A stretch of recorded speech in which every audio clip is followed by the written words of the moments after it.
Manchester United 2, Leicester City 1. Not the most convincing performance you are ever going to see. A bit of a confusing night for United fans in terms of Amorim's team selection and certain ideas on the pitch. Today we are going to be figuring out exactly what happened in this football match. Before we do that, if you could please subscribe, that'd be greatly appreciated. So please press subscribe, and then we'll get into trying to figure out what actually happened.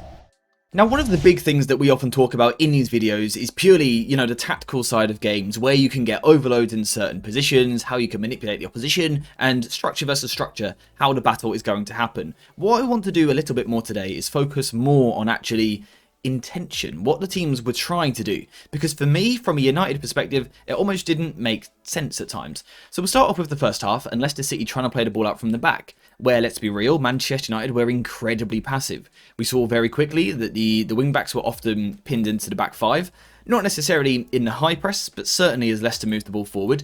United go into this sort of 5-2-3 shape, and what I want to really focus on here is, does this logically make sense for United at Old Trafford against a team that are much weaker than United to commit this many players so early on into such a deep position? Because obviously what we're doing is we are letting Leicester have the ball. We are giving them positions to take the ball and progress the ball forward and trying to take control. Now, this is an approach that a lot of teams use. A lot of teams like to sit in this block. They like to let the opposition have the ball, progress, because they know that when they eventually win the ball, they're going to set the trap, and then they're going to try and quickly transition and burst forward into the attack.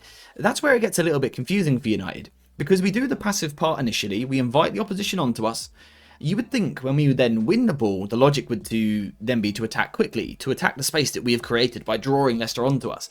But we can see it in moments like this. United then win the ball back, and we don't have that go, we don't have that push, we don't have that oomph, if you like, to give us an attacking push moving up the pitch. When we win the ball back, it's clear instruction to actually slow down, which is where, for me, there's a bit of a confusion with the intent here. Normally, if you sit deep, it's because you fancy yourselves attacking the space in transition. United are currently often sitting fairly deep, being passive, inviting the opposition onto us, but then also not offering actually that quick burst, that quick counter, the threat moving forward. We saw it in the first half.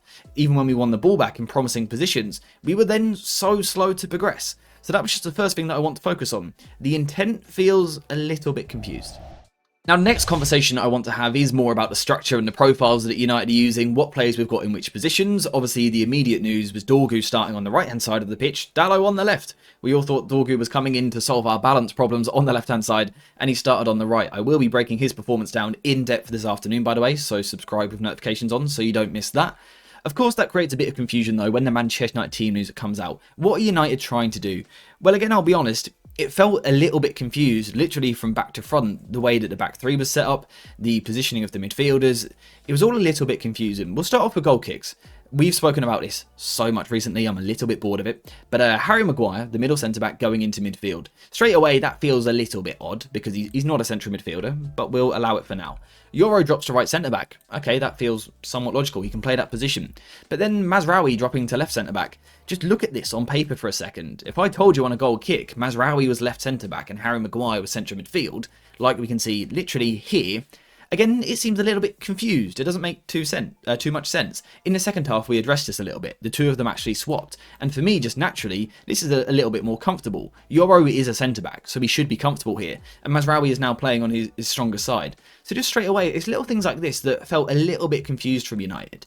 The other problem really, though, was that we couldn't progress the ball. We had what I referred to years ago with Thomas Tuchel at Chelsea as the horseshoe of doom, where you get stuck in this shape where you get the ball, you try and progress up here, you struggle, so you go backwards, you go back round, you'll have a look down this side, you can't quite go forward, so you'll come back round, and you just kind of keep doing the same thing. Ugarte technically offered us nothing in this game. His first touch was often quite poor, some really loose passes, and a lot of the players were guilty of this once again. The individual quality was poor. We've come to expect that at United. We don't see consistent technical delivery, and it was a problem for United in this game as always. I think something else that we lacked, though, at times was the ability to really stretch the pitch. We've spoken already about United being quite slow, and I think some of that was because of the profile of player we picked in different positions. You will notice on the right-hand side at left wing-back, you'll notice on the left-hand side at left wing-back, we've got a right-footed wing-back, and we've got a right-footed inside forward.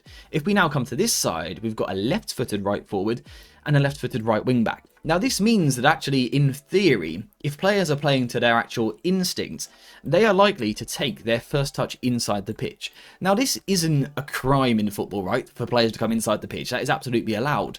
But when you think that realistically the theory in football is when you get the ball, let's try and make the pitch nice and big, particularly in this phase where it is important to stretch the opposition, to create gaps, to open up lines to play through.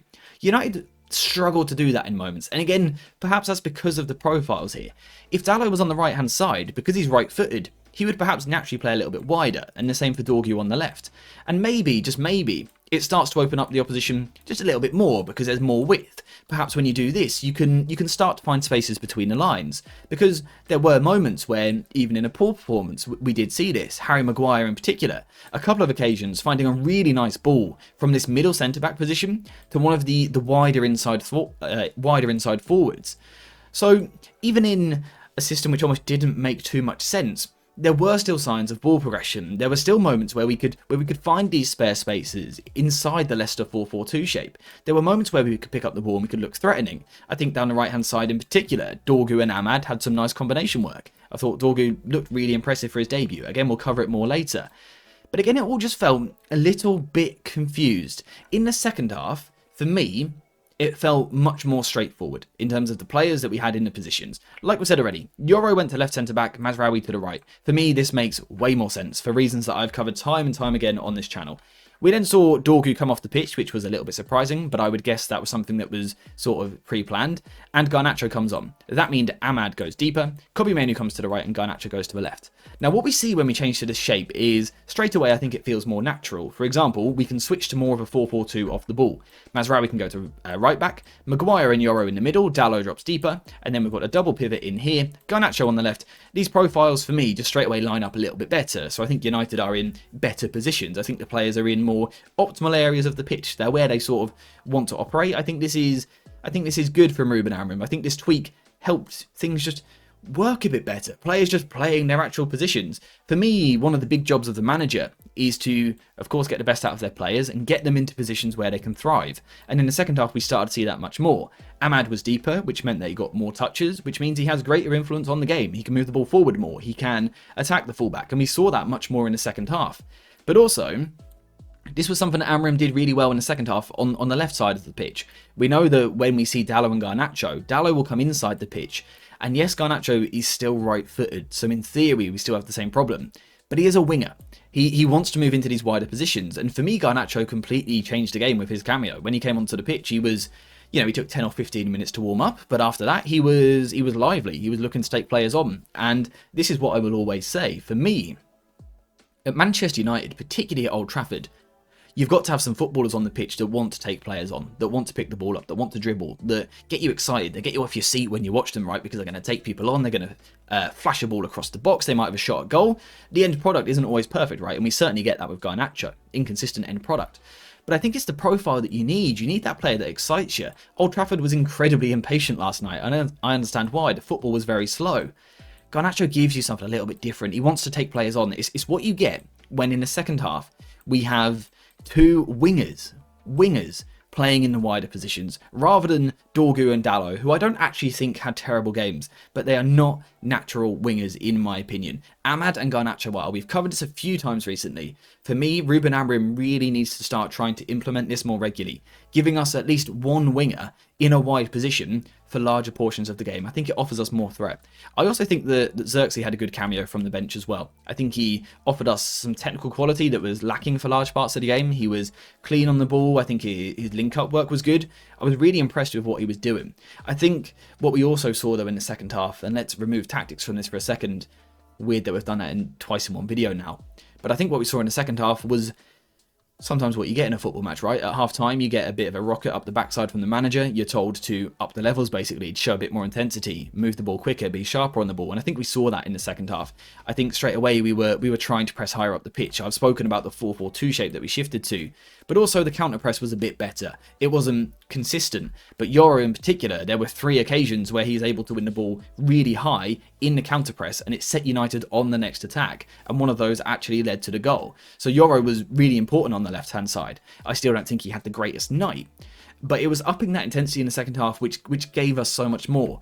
I don't want to sit and say Ruben Amorim tactically change this and add a masterclass, because he didn't. Tactically, I think it was quite poor for a lot of the game. Again, we're still sort of blocking ourselves in the first phase with some weird positional decisions. In the second phase, I get the idea of the weak-footed wingback. I've covered it a lot on this channel. I think there are things which it can really bring that are a huge positive. But I think it's so important if you're going to play in that way. Dorgu on the right, Dalot on the left. You've got to get those forwards in front right. They've got to be the right player. They've got to be someone that can spin both ways. And I think particularly when Cobby's playing there, he's not really that sort of footballer.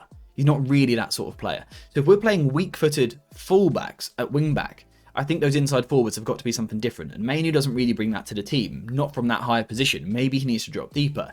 So like I said, this is an Amorim masterclass. What we done as the game went on was Leicester dropped their intensity. Of course, they had a lead, so the game state changes. They're happy to drop off a little bit more, give you a little bit more time on the ball. This is when United start to capitalise. We had the switch on out wide all game long.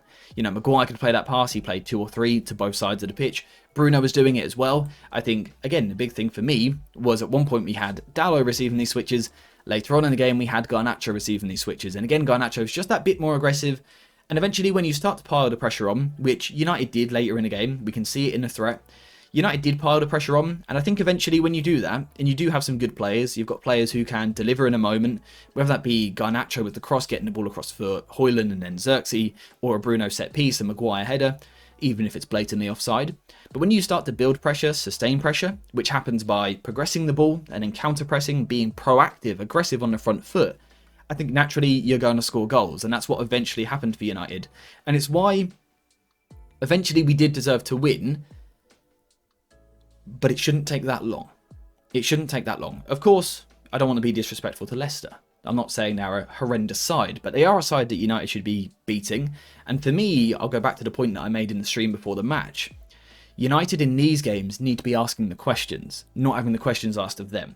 That needs to change. That needs to change. United need to be the team on the front foot, setting the tone for the match. Like I said, putting the opposition into places they don't want to go, asking the questions of the opposition. That isn't happening at the moment. It didn't happen last night until the last 30 minutes or so. It has to happen more moving forward, but that's probably a conversation for another day. In terms of today, I think we're finished there because this wasn't a hugely tactical game, which is why I focused at the start on intent. It was a little bit confusing from Amorim. I think he got some things wrong in this match, which is going to happen, right? He is still learning this squad. He still hasn't had that much training time with them. But also, I think he has to do better. I think the players also have to do better themselves. Things need to improve for United. The real positive is that we saw a good debut. We didn't pick up any fresh injuries, and we are through in the cup. Those are the positives of this performance. In terms of actually tactically the performance, not too much to talk about. So I think we're going to wrap the video up there. Thank you guys very much for watching. Hope you have enjoyed it, as always. And yeah, I'll see you in the next one.